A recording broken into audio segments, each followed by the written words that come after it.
생각할 때입니다. 고개가 절려 숙여집니다. 우리는 늘 주님 앞에 나를 몸부림치며 주님께서 원하시는 삶을 살겠다고 해보지만은 우리의 육체적인 한계와 모순이 있고 현실적인 여러 가지 어려움들 때문에 하나님께 마음을 다하기보다는 나 자신의 감정과 나 자신의 환경과 나 자신의 여러 가지 배경들에 휩싸여서 하나님 앞에 집중하고 객관적으로 서지 못할 때가 많은 것을 고백합니다. 그럼에도 불구하고 말할 수 없는 그 하나님의 신실하신 이끄심이 오늘 이 시간 또 우리를 이끌어 주셨습니다. 그 주님의 놀라운 사랑과 손길이 우리를 주님 앞으로 나오게 만들고 있습니다. 주님, 그 은혜를 주님 앞에 감사로 고백하기를 원합니다. 이 시간도 우리가 그러한 마음으로 예배자로서 임할 수 있도록 이끌어 주시옵소서. 하나님의 말씀을 전하겠다고 서 있는 사람, 말씀 앞에 예배드리는 모든 하나님 귀한 자녀들이 예배의 형식과 종교적인 규칙에 의해서 나아가는 것이 아니라 나를 사랑하시는, 나에게 집중하시는 그 하나님의 사랑의 음성과 손길과 이끄심을 묵상하며 그 풍성한 은혜를 힘입어 나아갈 수 있도록 주께서 끊임없이 우리의 마음을 기경해 주시기를 소망합니다. 여러 상황 가운데 참석하지 못한 하나님의 귀한 자녀들에게도 동일한 은혜로 함께 하시기를 소망하면서 예수님의 이름으로 감사하며 기도합니다. 네.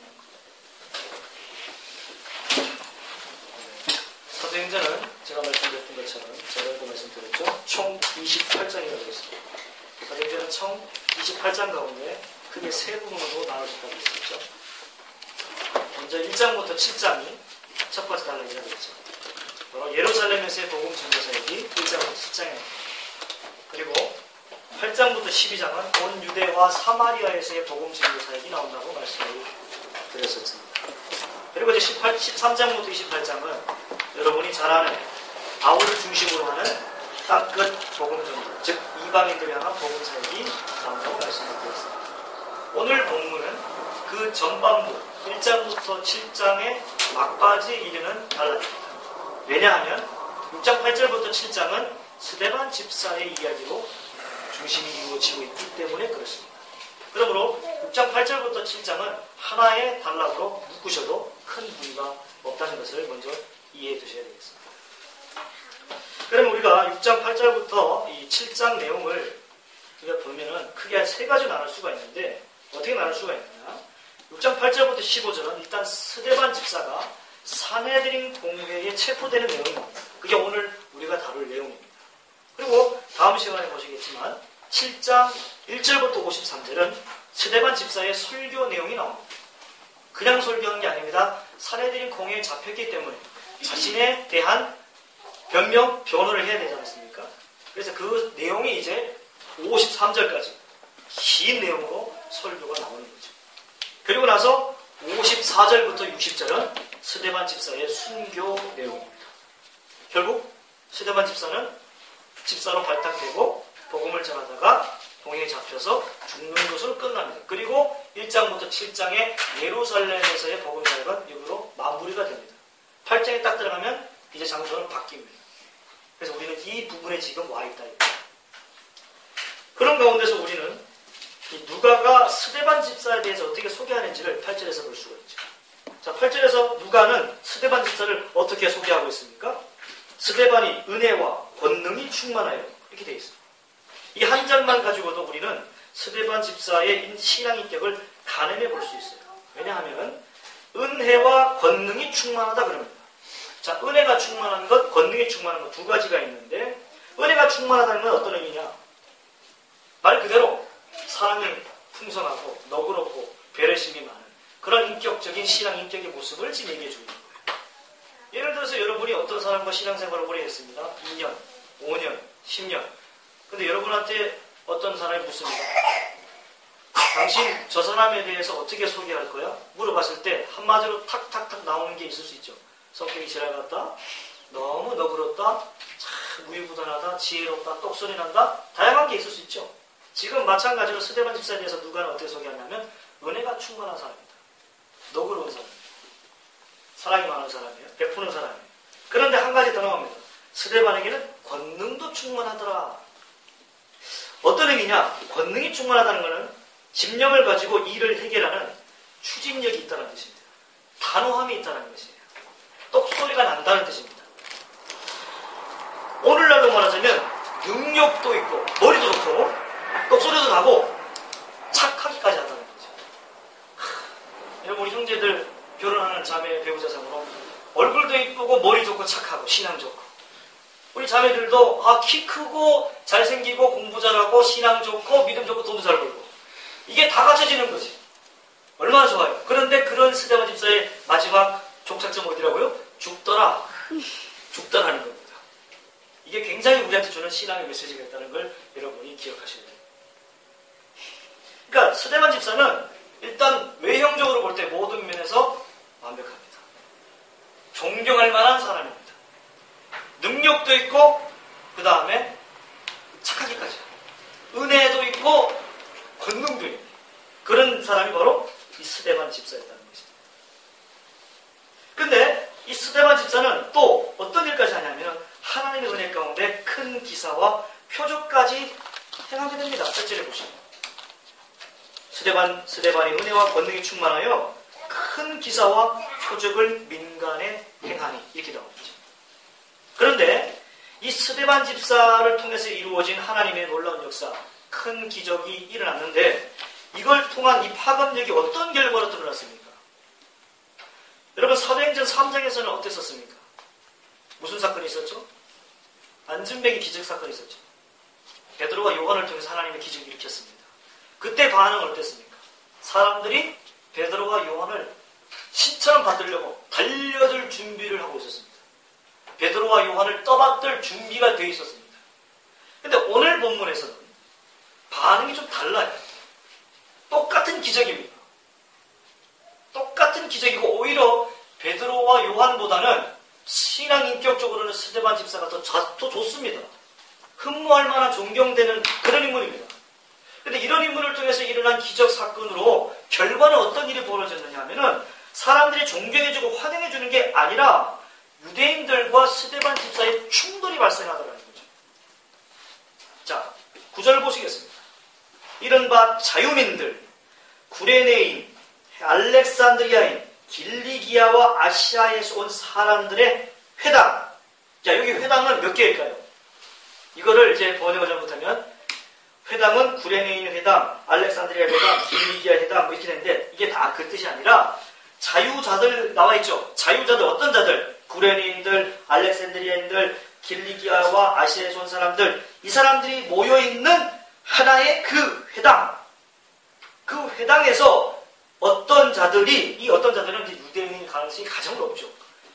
어떤 자들이 유대인이라고 거의 본다고 보셔도 큰 무리가 없는데, 그 자들이 일어나서 스데반과 더불어 논쟁이 벌어졌다는 겁니다. 아마도 스데반이 뭔가 복음을 전했던 것 같아요.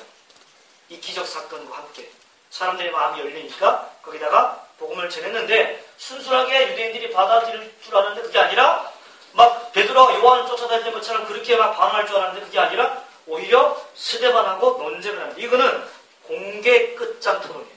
의미는 끝장 토론 아시죠? 막장 토론.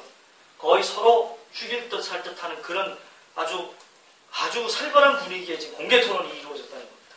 복음을 전했습니다. 기적이 일어났습니다. 복음을 전했습니다. 예수 믿더라. 이게 아니라 공개 끝장 토론이 이루어졌다는 거죠. 대다수의 사람이 스데반 하나를 몰아붙이는 아이러니한 상황이 벌어졌습니다. 그리고 나서 그 공개 토론에서 어떤 일이 벌어졌냐면 10절에 보다시피 누가 더 무시합니까? 대다수의 유대인들이 다수를 공격해가지고 이길 줄 알았는데 스데반 집사는 하나도 당황하지 않고 그거를 다 논리적으로 반박했던 것 같아요. 10절에 보십시오. 스데반이 지혜와 성령으로 말함을 그들이 능히 감당하지를 못한다. 어떤 토론인지는 모르겠습니다. 그러나 어쨌든 복음에 대한 내용이었겠죠. 근데 대다수 유대인들이 계속적으로 스데반에게 트집을 잡았겠죠. 너 그렇게 말하는 건 문제 있는 거 아니야? 최근에 뭐 TVN에서도 끝장 토론해가지고 저쪽에 뭐 레이디 가가에 대해서 뭐 반대하냐 마냐 해가지고 양쪽 나오잖아요. 신랄하게 공격하는 거죠. 그보다 더 했다 보시면 되는 거예요. 그리고 그거는 이렇게 두 명 패널이 나와서 하는 거지만 지금 이 본문 같은 경우에는 스데반 한 명의 대다수 유대인들, 혈기가 가득한 유대인들이 혈안이 돼서 한 사람을 지금 죽일덩살덩하는 그런 의미로 공격하는 겁니다. 당황할 수 있지 않습니까? 여러분이 복음을 전합니다. 아니면 설교를 합니다. 대다수 사람들이 여러분 앞에서 막 공격해 들어옵니다. 당황할 수 있습니다. 그런데 스데반이 오히려 지혜와 성령으로 말함을 인하여 사람들이 감당을 못해요. 그래가지고 사람들이 다시 꼬꾸라지고 스데반 집사를 존경합니까? 아닙니다. 역시 이번에 11절에 보시면 한치의 양보도 하지 않고 이 유대인들도 어떻게 하느냐, 은밀한 계약을 꾸밉니다. 그 내용이 11절부터 15절입니다. 자, 11절에 보시면 사람들을 뭐해요? 매수하여 라는 말입니다. 근데 이것은 조금 더 원문에 가깝게 풀어 설명하면 사람들을 은밀하게 선동하여 이런 뜻입니다. 은밀하게 부추겨서 이런 뜻이에요. 가만히 있는 사람한테 가가지고 야, 쟤 문제 있지 않냐? 야, 쟤 재수없지 않냐? 하면 괜히 가만히 있는 사람도 그 사람 말을 듣다 보면은 정말 그런가? 이렇게 된다니까요. 사람의 심리라는 게. 저 사람 A라고 하는 사람에 대해서 아무런 감정이 없는데 C라고 하는 사람이 와갖고 야, A 쟤 좀 이거 문제 있지 않아? 네 생각해 볼 때? 저건 좀 문제가 있는 것 같아. 계속해서 은밀하게 따로 모여서 따로 쏙닥쏙닥 수근거리면서 그 사람을 계속 가십을 하면 그 사람도 A를 바라보는 관점이 이상하게 달라지는 기이한 현상이 벌어집니다. 지금 이 유대인들이 그렇게 하는 거예요. 사람들을 돈으로 매수하는 것이 아니라 은밀하게 사람들을 부추기는 거예요. 그런데 뭐 어떻게 부추기느냐? 그 부추기는다는 게 뭐냐? 자, 일단 이 사람들을 부추기는데 어떤 사람들을 부추기는지를 보십시오. 어떤 사람들을 부추기냐면은 11절에는 그냥 사람들이라고 나오죠. 그러나 12절에 가면 누가 나와요? 백성과 장로와 서기관들이라고 나옵니다. 나름 영향력 있는 사람들을 계속적으로 충동질합니다. 결국에는 이제 먹히는 거죠. 자, 그런데 그 사람들이 계속적으로 이 부추겨서 얘기하려고 했던 게 뭐냐? 보시면 이 사람이 11절에 이 사람이 모세와 하나님을 모독하는 말을 하는 것을 우리가 들었노라 라고 얘기하고 있습니다. 무슨 말이에요? 야, 저 스데반이라고 하는 사람, 저 사람 모세와 하나님을 모독하는 말을 지금 하고 있어 라고 하면서 계속적으로 지금 충동질을 하는 거죠. 거짓된 얘기죠. 하지만 그 거짓된 얘기지만 사람들이 그 말을 듣고 따라하는 거예요. 말이 맞는 것 같아. 왠지 진짜 그 사람들 말처럼 그렇게 하는 것 같아. 말이 맞는 것 같아. 그래. 저 스데반 저거 문제 있을 수 있겠구만. 감히 모세의 율법과 하나님을 모독하는 말을 했다고? 하지 않았는데 계속적으로 그렇게 거짓을 얘기하니까 사람들도 그런 줄 아는 거예요. 먹힌 거예요. 그 말이. 그 거짓이. 그래서 어떻게 합니까? 12절에 보시면 백성과 장로와 서기관들을 충동질해가지고 그 사람들이 결국 허락을 해서 동의를 해서 스데반을 잡아가지고 공회, 산헤드린 공회라고 하는 곳에 딱 세웁니다. 재판장에. 성공한 거죠. 먹힌 거죠. 그런데 거기서 멈추지 않습니다. 13절에 보시겠습니다. 누굴 또 세워요? 거짓 증인들을 세웁니다.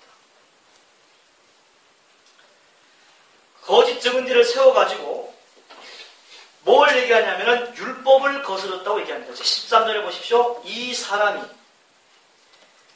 여기서 여러분 이 사람이는 당연히 누구겠어요? 스데반이죠. 스데반이 이 거룩한 것과 율법을 거슬러 말하기를 마지 아니했다라고 그 거짓 증인들이 얘기하는 거예요.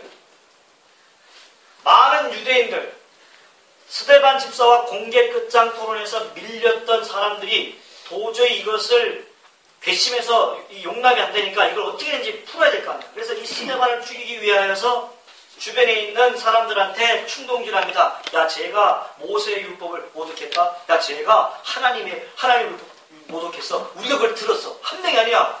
막 100명씩 그걸 들었다 그러면 당연히 사람의 심리가 다수의 얘기니까 그럴 거라고 믿는 거예요. 그래서 산헤드린 공개 일단 잡아놨는데 또 거짓 증인들까지 또 어떻게 매수를 해가지고 세워놨어. 그리고 이 거짓 증인들이 스데반을 향해서 우리가 들었어요. 뭐라 그러냐면은 율법을 거슬러서 얘기하고 있어요. 스데반 집사 저 사람이 그런 걸 맞아요. 우리가 들었어요. 라고 얘기하는 거죠. 뭐 하나도 스데반에게 유리한 상황이 아닙니다. 그리고 이 여기서 말하는 율법을 거슬렀다는 말은 어떤 의미냐면요. 저 스데반 집사가요. 감히 허락도 받지 않고 모세 율법을 지 마음대로 고치고 있습니다. 지 마음대로 해석합니다. 막 뜯어 고치고 있습니다. 여러분 오늘날 66권 성경을 자기 마음대로 해석하거나 자기 마음대로 뜯어 고치면 100% 이단이죠. 그러면 그 당시 때 스데반이 모세 율법을 뜯어 고쳤다는 거죠. 마음대로. 이건 죽을 수밖에 없는 죄악인 겁니다. 무서운 죄악인 거죠. 그런 일을 했다고 거짓 증인하는 거예요. 과연 정말 스데반 집사가 모세 율법을 뜯어 고치려고 했는지 7장에서 우리가 확인해 보게 될 것입니다. 그거는 다음 시간에 커밍순입니다. 자, 두 번째 고소 내용. 자, 첫 번째 고소 내용은 13절에 나오고 두 번째 고소 내용은 14절에 나옵니다. 한 번으로 끝나지 않았습니다. 아주 치밀한 계략을 가지고 거짓 증인들을 통해서 고발을 시키는데 첫 번째 고소는 율법을 지 마음대로 뜯어 고쳤다. 우리가 다 들었다. 라는 얘기에 대한 고소였고 두 번째 거짓된 내용의 고소는 뭐냐면 14절에 나옵니다. 14절에 뭐라 나옵니까?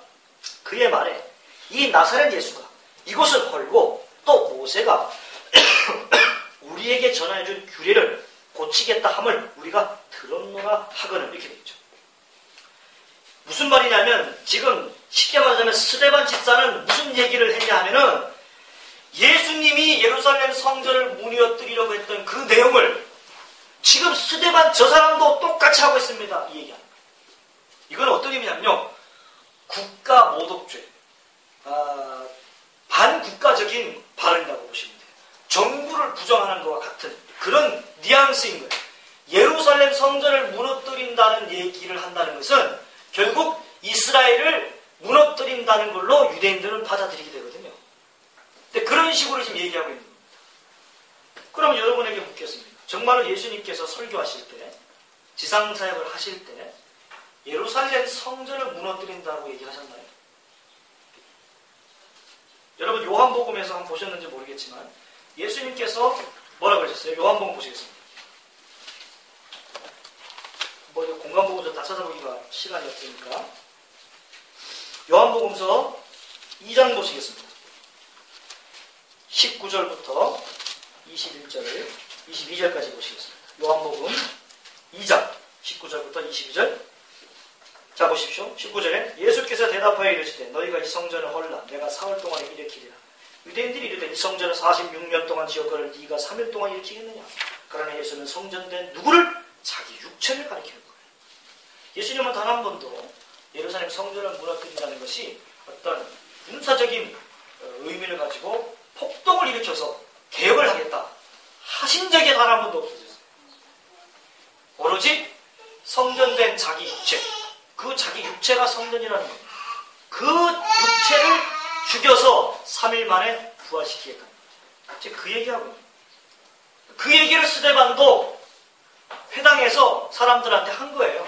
그런데 유대인들은 이걸 어떻게 받아들였냐면은 저 스데반도 예수님처럼, 즉 예수처럼 이스라엘 자체를 무너뜨리려고 하는구나 라는 말도 안 되는 거짓된 고소를 하고 있다는 거죠. 아마 유대인들 입장에서는 스데반 집사 또한 저 예수라는 사람 다음으로 이스라엘 사회를 시끄럽게 할 인물이 되겠구나.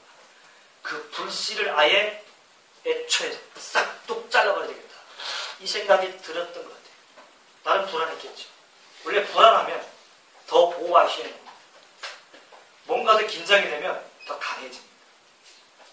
내용이 있고 실력이 있으면 여유가 있는데 내가 빈약하면 가리고 싶어지죠. 강해지고 싶어지죠. 왜냐하면 내가 아무것도 없다는 것에 대한 그 컴플렉스 때문에. 이스라엘 백성들 또한 자기가 아무것도 없다라고 하는 것에 대하여 두려움이 있는 것 같아요. 결국 스데반 집사로 인해가지고 잘못하다가는 폭동이 일어날 수 있지 않습니까? 여기에 대한 염려가 있는 거예요. 그러니까 아예 애초부터 스데반 저 사람을 아예 죽여버리자. 그러니까 수단 방법을 가리지 않고 은밀한 계략으로 사야되는 공예까지 세우게 한 거예요. 그래서 결국 처음에는 나름 스데반 집사와 공개 끝장 토론도 벌리면서 폼나게 대화를 해서 논쟁을 했지만 안 되니까 이런 은밀한 계략으로 비겁한 방식으로 스데반을 죽이려고 하는 것이죠. 그렇다면 현재 스데반 집사의 마음 상태는 어땠을까요? 여러분이 딱 들어도 성경을 딱 봐도 지금 분위기는 모든 게 스데반 집사에게 불리하게 돌아갑니다. 하나도 유리한 게 없습니다. 그럼 어떻게 해서요, 마음이? 여러분의 인생에, 여러분의 삶에 있어서 상황이 하나도 나한테 유리하게 돌아가는 게 없는데 여러분의 마음 상태가 어떨 것 같아요? 스데반도 지금 그런 상황이거든요. 근데 스데반은 곧 있으면 죽어요. 우리가 알다시피. 그런 상황인데 스데반의 상태가 어떠냐? 누가는 뭐라고 얘기하느냐? 자, 15절에 보시겠습니다. 15절에 보시면 공회 중에 앉은 사람들, 이 사람들은 스데반에게 우호적인 사람들입니까? 적대적인 사람들입니까? 당연히 적대적인 사람들입니다. 근데 그 사람들이 하는 말입니다. 뭐라 그런다고요? 스데반을 주목해 보니까 스데반의 얼굴이 어떻다? 천사의 얼굴과 같았다라고 얘기합니다. 그걸 누가가 굳이 기록을 했어요. 왜 기록했을까? 여러분 일단 이 천사의 얼굴과 같았다는 것, 이것이 상징적인 의미일까요? 아니면 실제적인 의미일까요? 출애굽기 보시겠습니다. 출애굽기 34장입니다. 출애굽기 34장 29절을 보시겠습니다.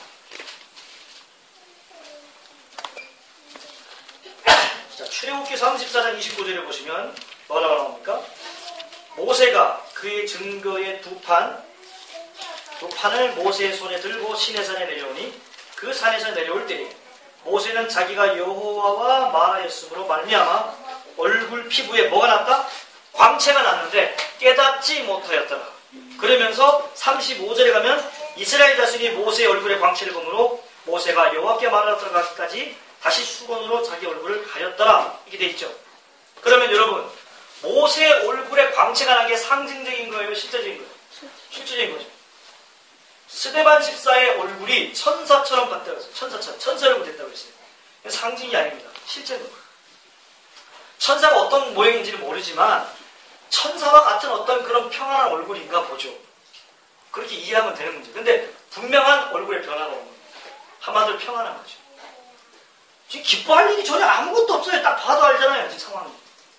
뭐가 기쁘고 뭐가 평안해요. 하나도 평안할 게 없어요. 그런데 천사의 얼굴처럼 얼굴이 있는 거야. 자기가 지금 어떻게 될지, 좀 있으면 자기가 죽을 수도 있는 그런 굉장히 지금 급박한 상황인데도 불구하고 스데반의 상태는 하나님의 영광 가운데 천사의 얼굴처럼 있는 거죠. 오늘 우리가 한 가지 생각해야 될 게 있습니다.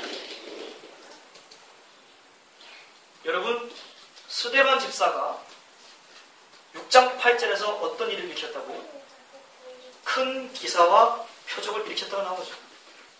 자, 이거 분명히 하나님께서 일으키십니다. 그렇죠? 하나님은 순간순간 기적을 일으키십니다. 맞죠? 네. 사도 베드로와 요한을 통해서도 기적을 일으켰습니다. 그리고 사도들이 감옥에 있을 때도 그것을 풀어주셨습니다. 그리고 스데반을 통해서도 기적을 베푸셨던 분입니다. 그리고 하나님의 권능 가운데 스데반의 얼굴이 천사의 얼굴이 될 수 있도록 하나님께서 권능을 베푸셨습니다. 그런데 그런 하나님께서, 엄청난 기적을 베푸실 수 있는 그런 하나님께서 왜 스데반 집사를 은밀한 계략에 걸려들게 내버려 두셨느냐? 왜 결국에는 돌에 맞아 죽도록 내버려 두셨느냐? 이 얘기죠. 이게 우리 신앙인들의 고민입니다. 아니, 내가 원할 때는 기적을 안 베풀고 왜 엉뚱한 데 기적을 베풀어? 내가 정말 원할 때 응답해 주시란 말이에요, 하나님. 이거죠. 우리가 원하는 건 바로 그겁니다. 하나님, 다른 때 응답해 주시지 마시고 쓸데없는 응답해 주시지 마시고 내가 원하는 거, 직장, 돈, 집, 진로, 자녀 건강, 결혼, 뭐 사업, 성공, 대박 이런 부분에서 주님 확실히 응답해 달라는 거예요. 근데 왜 그럴 때는 전혀 응답이 없다가 생각지도 못한 데서 왜 나한테 주시냐 말이야. 아무 진탕자 나한테 필요도 없는 거. 이런 거죠. 이걸 딱 봐도 힘겨루기 싸움에서 누가 이긴 것 같아요? 겉으로 보면. 유대인들이 이긴 꼴이 된 거죠. 힘겨루기 싸움에서 스데반이 진 것 같아요. 여러분이 보실 때는 지금 누가 이긴 것 같습니다. 영적 싸움이라는 건 결국 여러분 권세의 싸움이에요. 힘의 싸움이에요. 권세의 싸움인데 지금 이 유대인들과 스데반이 논쟁을 하다가 졌지만 결국 유대인들은 공권력을 활용해서 언론을 활용해서 스데반을 죄인으로 몰아냈습니다. 그리고 결국 죽입니다. 누가 승리자냐 이거예요. 누가 성공했느냐 이거예요. 인생에서 누가 실패자고 성공자냐 이 얘기입니다. 딱 보면 스데반이 실패자 같지 않습니까? 스데반이 패배한 것 같지 않습니까? 승리자는 유대인들 같지 않습니까?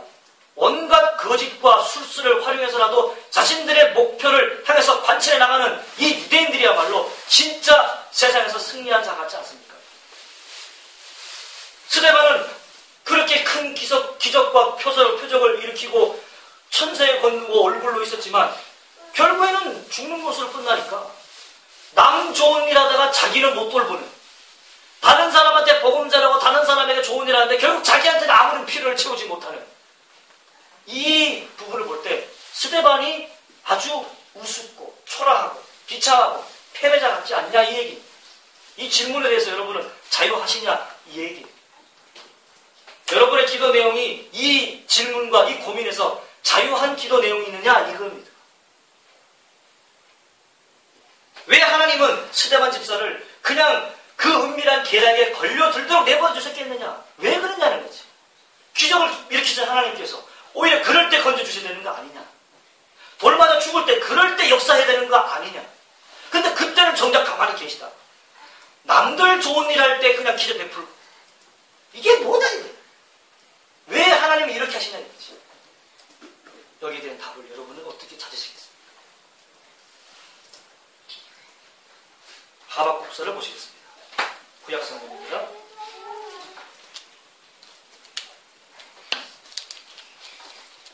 하박국 3장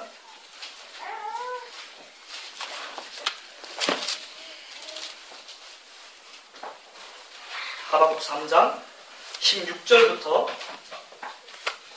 18절까지입니다. 구약성경 1305쪽이죠. 하박국 3장 16절부터 18절입니다. 저와 여러분 같이 읽겠습니다. 16절부터입니다. 특히 16절을 주목하면서 보셔야 됩니다. 여러분의 생각 속에, 편견 속에 17절부터 되어 있기 때문에 16절부터 보셔야 편견이 깨집니다. 자, 16절부터 읽겠습니다. 같이 읽겠습니다. 내가 들었으므로 내 창자가 흔들렸고 그 목소리로 말미암아 내 입술이 떨렸도다. 무리가 우리를 치러 올라오는 환난 날을 내가 기다림으로 썩이는 것이 내 뼈에 들어왔으며 내 몸은 내 초수에서 떨리는도다. 비록 무화과나무가 무성하지 못하며 포도나무에 열매가 없으며 감람나무에 소출이 없으며 밭에 먹을 것이 없으며 우리의 양이 없으며 외양간에 소가 없을지라도 나는 여호와로 말미암아 즐거워하며 나의 구원의 하나님으로 말미암아 기뻐하리로다. 여러분 16절에 보시면 물론 하박국 지금 다 할 시간 없지만 결국 하박국 선지자는 뭘 알고 있냐면 하나님의 계시를 통해서 하박국 선지자가 알게 된 것은 앞으로 더 많은 고난이 온다는 거죠. 앞으로 더 많은 환난이 닥칠 거라는 겁니다. 그것 때문에 하박국 선지자도 인간이어서 떨린답니다. 두려워서 떨립니다. 그 두려움이 자기를 엄습해오는 거죠. 더 큰 환난이 닥칠 것이 보이는 거예요. 하나님께서 하실 거라는 거죠. 없어지는 게 아니에요. 지금보다 약해지는 게 아니에요. 더 많은 고난이 온다는 거예요. 그러나 그러면서도 하박국 선지자가 기뻐한다는 거예요. 단 하나, 하나님 때문에. 하나님께서 스데반 집사로 하여금 정작 필요할 때 기적을 일으키시지 않은 이유,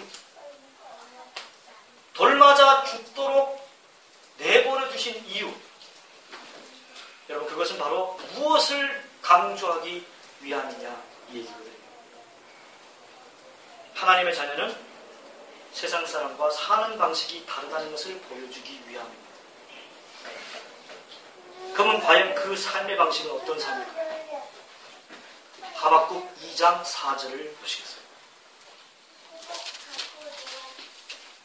하박국 2장 4절에 보시면 의인은 무엇으로 말미암아 산다고요? 믿음으로. 그의 믿음으로 말미암아 산다. 로마서 1장에도 나오죠? 한번 보시겠습니다. 로마서 1장 보시겠습니다.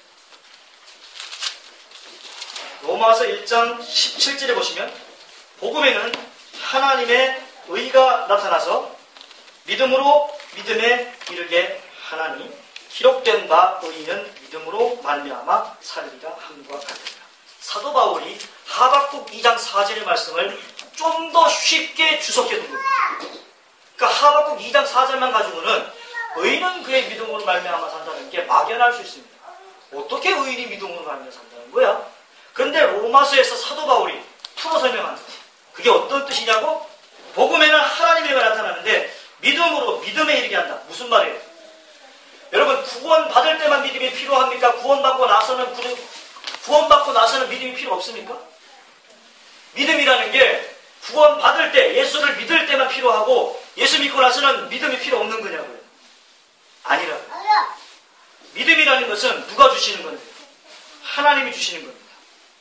제 얘기예요? 히브리서에 나오는 얘기죠. 히브리서 12장 보시겠습니다. 히브리서 12장 2절 보시겠습니다. 2절. 자, 거기 보시면 뭐라고 나와요? 믿음의 뭐요?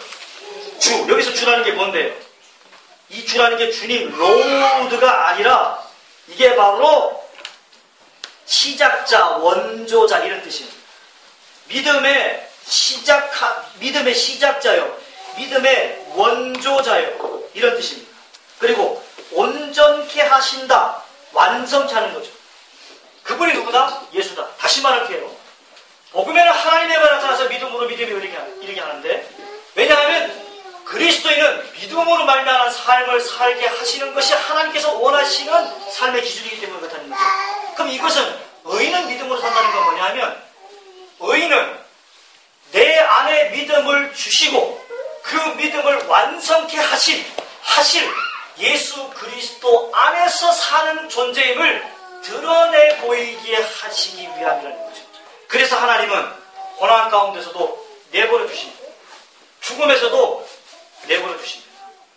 우리가 수없이 기도하고 주님 이 문제는 해결해 주셔야 되지 않습니까? 저번에는 응답해 주셨는데 왜 이번에 응답 안 해줍니까? 라고 해도 하나님은 그대로 가만히 계실 수 있는 분입니다. 왜? 여러분을 믿는 것이 아니라 여러분에게 주신 그 믿음을 하나님은 아시기 때문에 믿기 때문에 그게 반드시 완성될 걸 하나님이 아시기 때문에 내버려 주실 수 있는 거예요. 이건 하나님의 대단한 여유이고 믿음의 엄청난 파워죠.